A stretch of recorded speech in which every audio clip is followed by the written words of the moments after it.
नाज़रीन गोठ लाल बख्श कांधड़ो में क्रिकेट टूर्नामेंट जा मुकाबला मुनक़िद कया विया आहिनि। वधीक तफ़सीलन लाइ ॾिसूं था ड्रिब मेहर शाह मां अब्दुल गफ़ार चांडियो जी हीअ रिपोर्ट।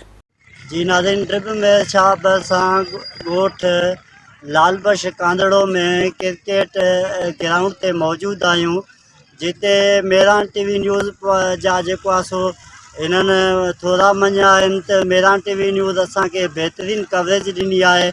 अॼु हिते सेमीफाइनल आहे। हिते कांधड़ा बिरादरी जा मोज़िज़ अॻवान बि आयल आहिनि ऐं हितां जे रांदीगरनि सां बि ॻाल्हि ॿोल कंदासीं त वधीक मेहरान टीवी न्यूज़ सां कहिड़ा वीचार पिया वञनि। दोस्तनि जी दावत ते क्रिकेट जी हिन टूर्नामेंट जे लाइ मूंखे घुराए मान बख़्शा मां पहिरियों त उन्हनि दोस्तनि जो स्पेशली वॾे बि मोहम्मद मोरियल साहब साईं जी आहिनि, सभिनी जो थोराइतो आहियां हिते मूंखे घुराए हिते मूंखे मान बख़्शियो अथनि ऐं अहिड़े सिहतमंद माहौल में जी शुरूआत कई अथऊं।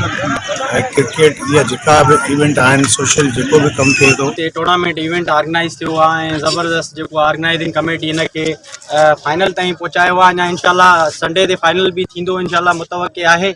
ऐं ॾाढा शुक्रगुज़ार आहियूं असां मेहरान टीवी जा, जिन हिननि लाइव कवरेज सॼे जेको आहे सो हिन टूर्नामेंट खे ॾिनी आहे। क्रिकेट टूर्नामेंट हली रही आहे जेका लास्ट 20 ॾींहंनि खां हली रही आहे ऐं हीअ असांजे नौजवाननि जी हिमत आहे, जज़्बो आहे जो हिन ॻोठ में रांदियुनि जा मुक़ाबिला खे जारी रखियो वेठा आहिनि ऐं अहिड़े क़िस्म जूं एक्टिविटीज़ थींदियूं रहनि।